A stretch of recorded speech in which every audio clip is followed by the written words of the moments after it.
So, ayan. Hello guys. So, uh, for today, i-review natin yung bagong update ni MEFX software sa PC. So, ito siya. Pakita ko sa inyo. Uh,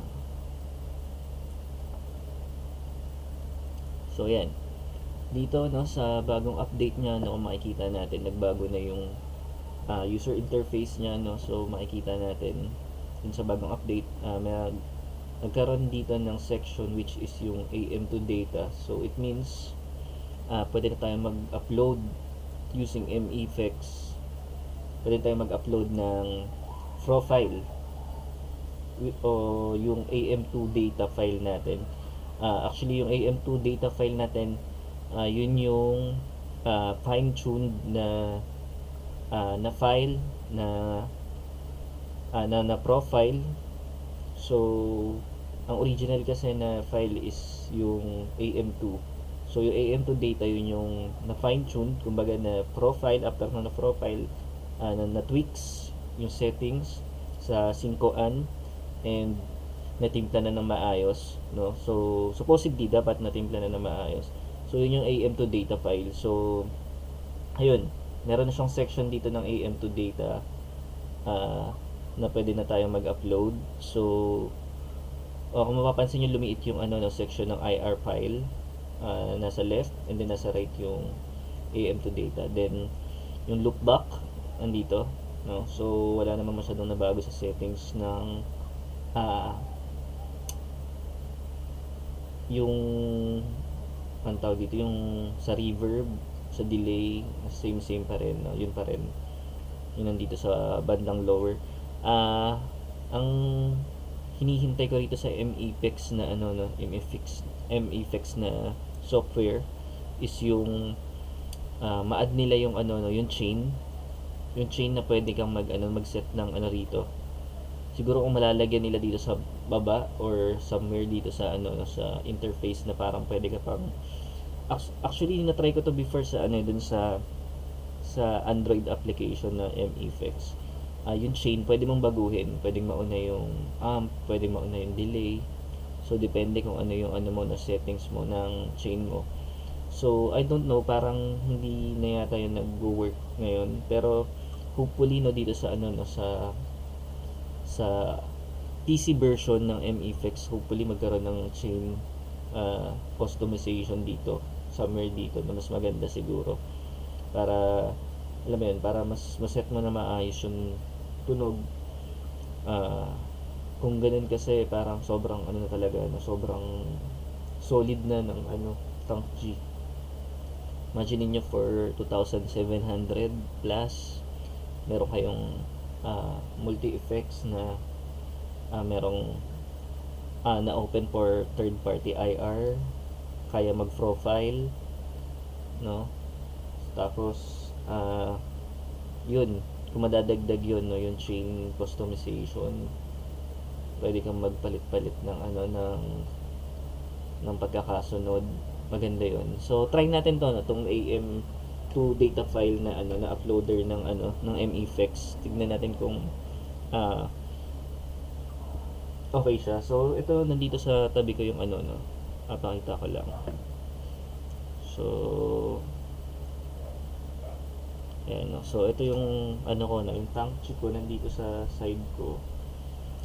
Connected siya via cable dito sa aking laptop, no. So ayan, testing natin kung meron naman ako mga profile dito. Testing natin kung mailo-load nga natin siya, no. So siguro ilagay ko muna siya sa So ayun nga pala, no, paano mag-upload dito. So pwedeng mag-select tayo after 9 to number 9 slot kung saan natin ilalagay yung no. So siguro lagay muna ako sa 9 kasi ito yung ito yung parang wala pa ata akong nailalagay na custom AM2 data file dito. So ayun, testing natin. Siguro kung maganda kung may gitara para matesting natin yung tunog. Teka, lagay natin to na. test tayo ng ano, sound check tayo. Tingnan natin kung talagang papasok yung ano niya, papasok yung file niya. So, ito na. So, ayan. Gamit ko nga pala rito is yung aking DNB na Lightfoot series, no, na DLX Les Paul. So, testing natin dito kung papasok yung file. So, ayan. Teka. Set up ko lang. Kasi ako naka-set up eh. So, connect din ako sa amp ko.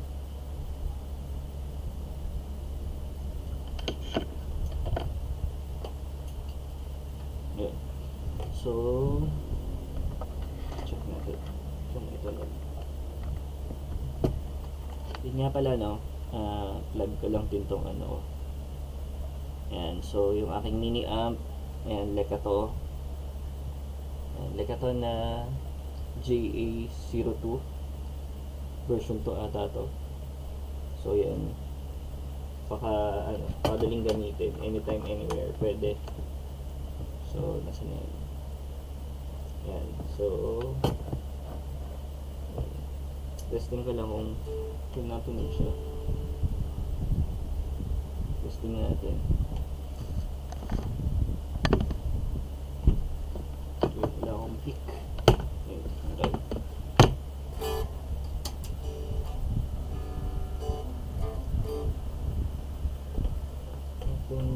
Ba't ko siya?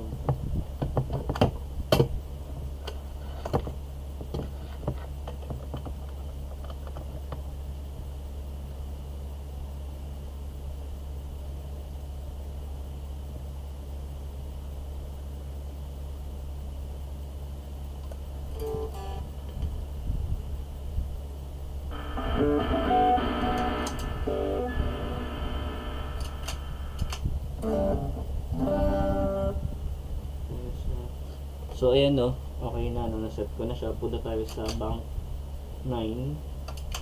Ito kasi yung pan-testing ko na ano, pan-testing ko na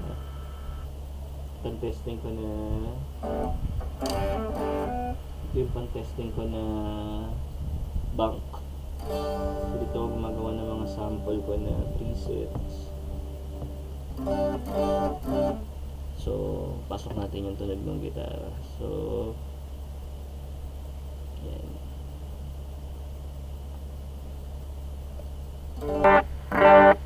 Yan, ito ko pasok yung tunog ng gitara. So currently nasa ano tayo, nasa amp 1. So ang tunog ng amp 9 ko,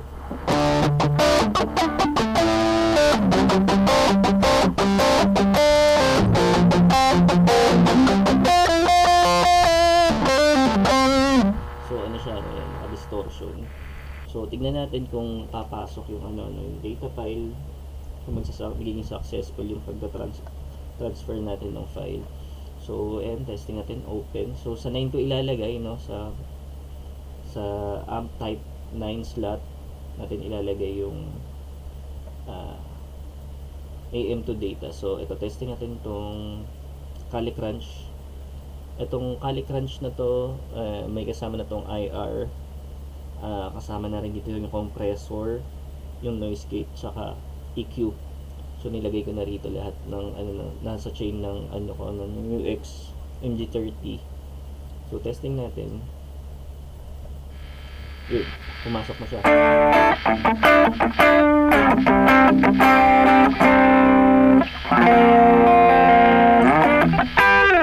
And kung mapapansin nyo na may changes na dun sa tunog. So pag clinic mo yung select, papasok yung tunog na galing dun sa Calicrunch, pero hindi mo pa siya nasi-save dun sa specific slot. So to save dun sa specific slot, kailangan natin i-save AM2 data to device. So save ko siya sa number na testing natin. Yan, save successfully. So lipat tayo sa 9. Yan. So testing natin siya.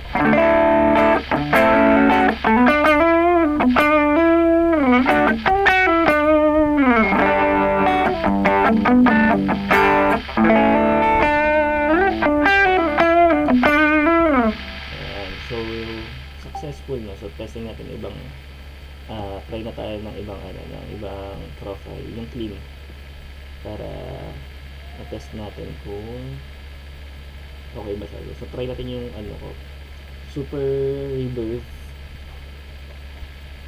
Ayan. So try natin yung super reverb na clean. So yan. Ito siya, no?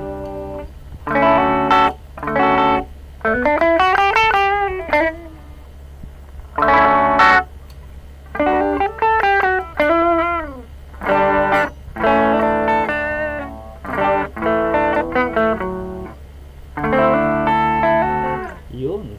So ayan, no? Madali na yung madali na yung pag-upload ng profile.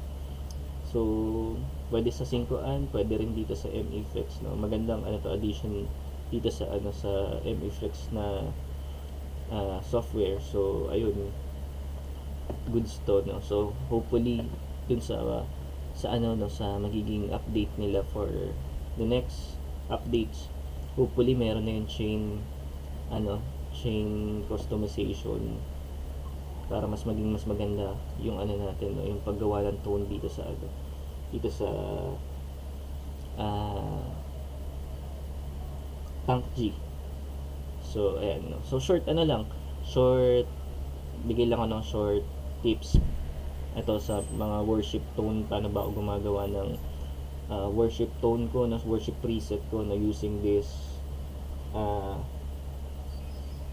Tank G, no? And using this profile na na mga ginagawa ko din, no? So gamitin na natin to, no? Itong super reverb na IR. So gawa tayo ng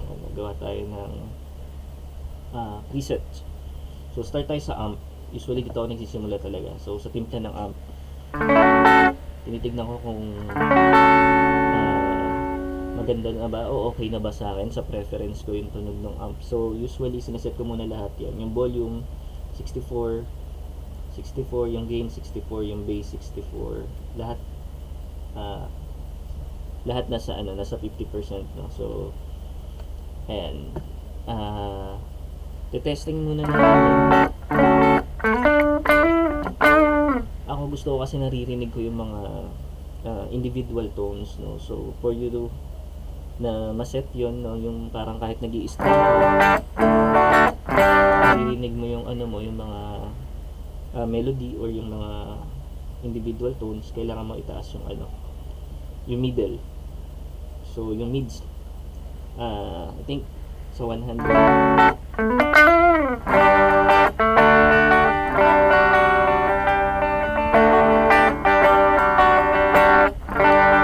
Ayan. So lalabas yung natural na na tunog ng wood ng nyo, no, ng guitar nyo. So minsan pag mataas yung bass, depende kung preference ko mataas yung bass or mababa. So doon ako from middle, doon ako magsiset ng additional or mag-decrease ako ng value. Usually kasi ayaw ko na siya ng masyadong matalas, pero testin muna natin ng 100. Siguro mga 75.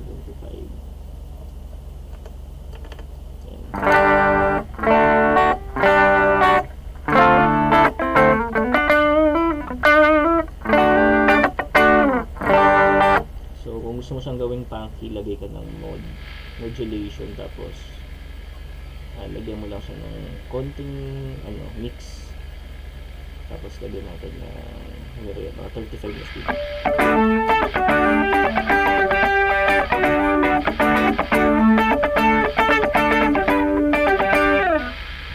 So pag nilagyan natin siya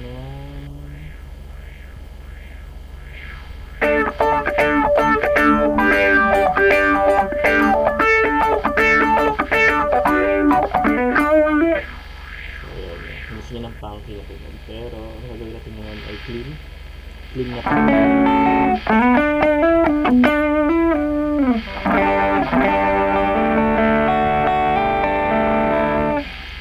gawa tayo ng na usually pwede natin gamitin sa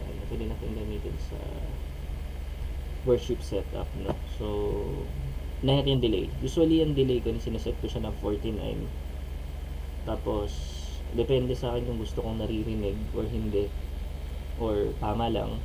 No? So, kung gusto mong naririnig ng sobra yung ano mo, delays mo, so set mo ng 30. Pwede na yan. For me,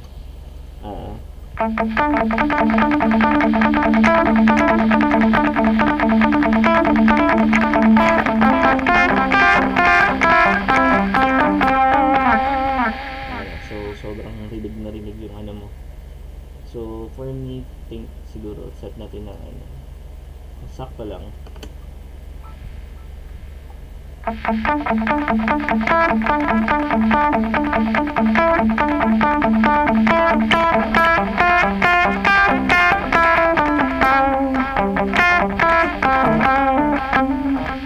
Ayan. So testing natin dito.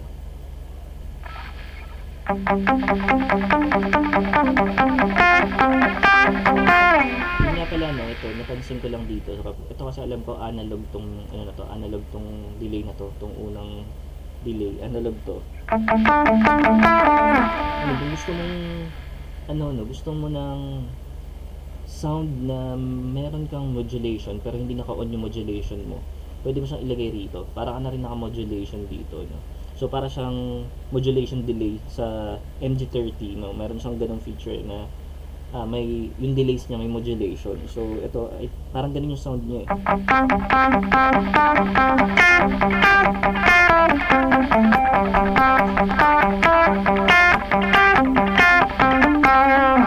Ayan.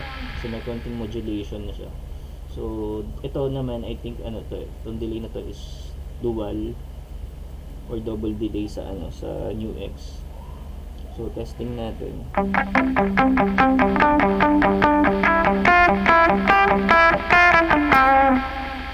Actually hindi ko masyadong ginagamit kasi parang okay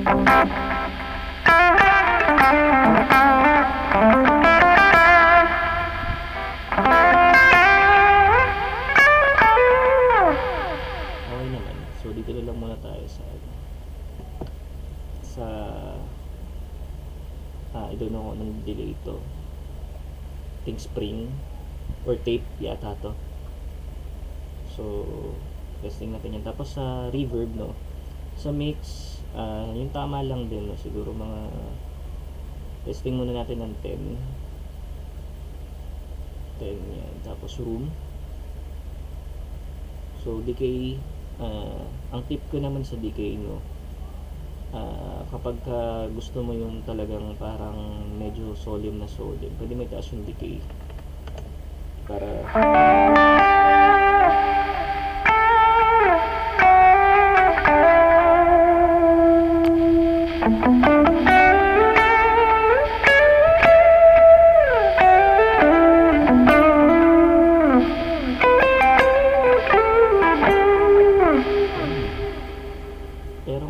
sakto lang, may parang pwede ka pa rin mag-strum ng mag-rhythm, hindi masyadong nagla-load yung tunog.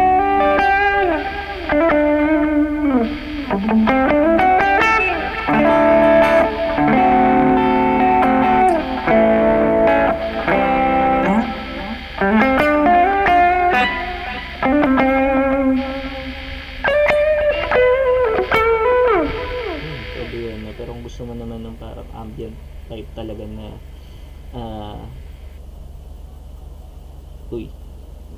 naputol yung connection natin sa okay. Balik ba ba?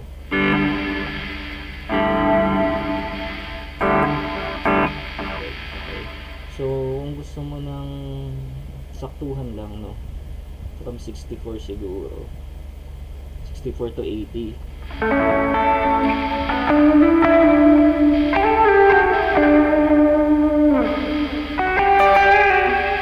Okay siya. Then kapag yung gusto mo naman na parang may delay na attack siya, pwede mo na siya iset ng mataas talaga, no, na mix.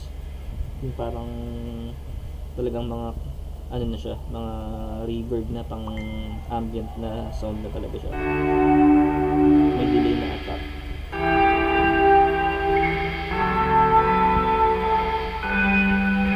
Ayan. So siguro testing natin siya na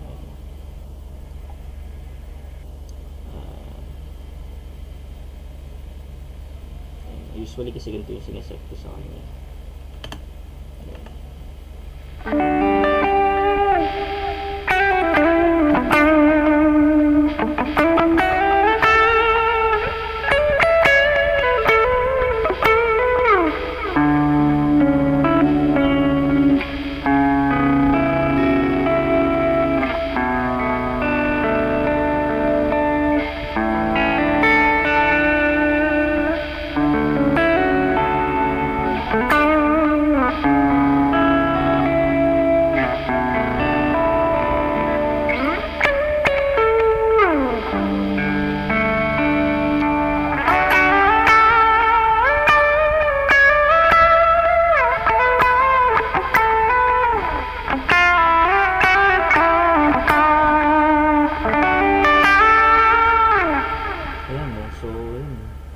Pwede na siya, no?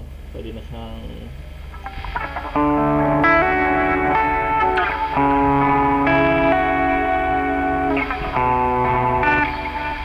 okay na, pwede na siyang pwede na siyang pang worship. Ayun. So, ay, nakabukas pala yung mic ko na isasagat niya yung tunog ng amp ko. Siguro testing natin nang walang mic, off ko yung mic, tapos i-play ko yung direct recording lang ng Fangchi.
So, ayun, no, ayun. So, very short lang, no. Next time, yung broad na talaga yung paggawa ng mga presets, no.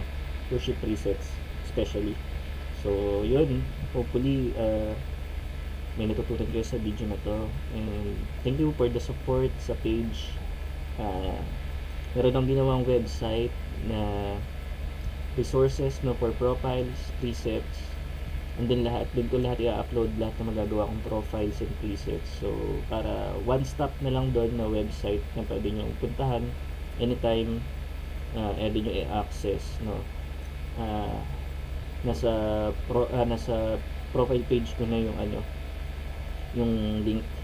So visit nyo na lang, bookmark nyo para anytime na need nyo ng presets, ng profiles, and anything, demos, updates, so pwede nyo makita din.